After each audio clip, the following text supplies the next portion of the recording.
Katika siku za usoni, ongezeko kubwa la watu na uchafuzi wa mazingira vimekuwa matatizo makubwa yanayosababisha uhaba wa rasilimali. Badala ya kutatua matatizo haya moja kwa moja, mwanasayansi wa Norway aitwaye Jørgen anabuni utaratibu maalum unaoweza kupunguza ukubwa wa viumbe hai unaojulikana kama upunguzaji wa seli.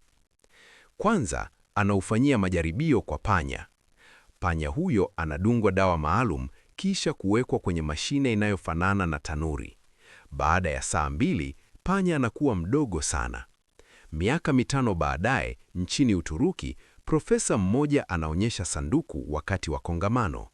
Anapolifungua, watu wote wanashangaa kumwona Jørgen akiwa mdogo sana ndani ya sanduku. Jørgen anaeleza kuwa katika miaka michache iliyopita, yeye, mke wake na watu wengine 36 walijipunguza kama sehemu ya majaribio. Anasema mchakato huo haukuwa na maumivu na kila mtu alipona baada ya saa 1 au 2 tu.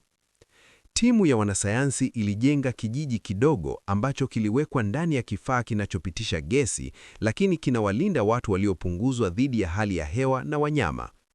Kwa zaidi ya miaka 4, taka zote zilizozalishwa na watu 38 zilikuwa sawa na mfuko mmoja tu wa kawaida wa taka katika dunia ya kawaida. Wajitolea hao wanaonyeshwa jukwaani na wanandoa mmoja wanafichua kuwa wamepata watoto 2 wadogo bila matatizo yoyote. Habari hizi zinaenea duniani kote na Paul anaona huu kuwa ni uvumbuzi wa ajabu.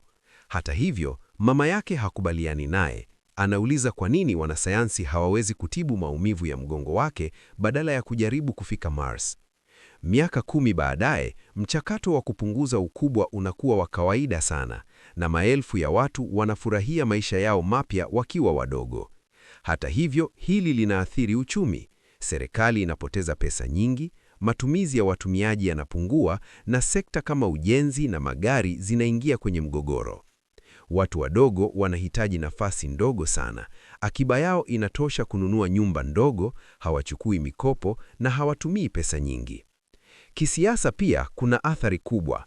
Kwa mfano, baadhi ya madikteta wa Afrika wanawapunguza vikundi vya kikabila vinavyowapinga.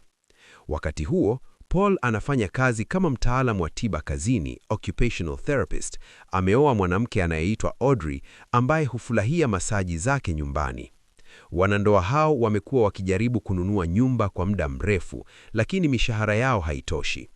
Siku moja, wakati wa mkutano wa marafiki wa zamani wa shule ya sekondari, watu wanashangaa kuona wanandoa wamewasili ndani ya sanduku. Kila mtu anauliza maswali mengi kuhusu maisha ya kuwa mdogo. Paul, akiwa rafiki wa zamani wa mwanaume huyo, anapata maelezo ya siri. Mwanaume huyo hakujipunguza ili kuokoa sayansi, bali kujiokoa mwenyewe. Yeye na mke wake walihitaji kuanza upya maisha yao yaliyokuwa ya kuchosha. Kwa faida zote, nyumba bora, vifaa bora, madaktari bora, gharama ndogo, hawalazimiki kufanya kazi sana na hutumia muda mwingi kufurahia maisha. Baada ya sherehe, Paul na Audrey wanarudi nyumbani na kukuta ujumbe wa sauti unaowaambia kuwa ombi lao la mkopo wa nyumba limekataliwa.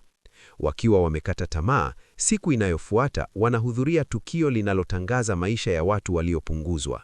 Wanamuona mtangazaji mdogo akiwaonyesha nyumba kubwa, vito vya gharama, lakini vyote vinagharimu dola chache tu katika jengo moja la kawaida. Muuzaji anawaeleza vipurushi vinavyotolewa ambavyo ni ghali kwa sababu ya mchakato wa kupunguza ukubwa. Kwa kuwa wana madeni mengi na mustakabali usio na matumaini, wanakubali kujiunga na mradi huo. Katika siku zinazofuata, Paul na Audrey wanajiandaa kwa maisha yao mapya, wanauza mali zao zote na Paul anamfundisha mfanyakazi mpya kazi yake kiwandani. Wafanyakazi wanamuagaa kwa sherehe ya kuagaa. Pia wanafanya sherehe na familia na marafiki.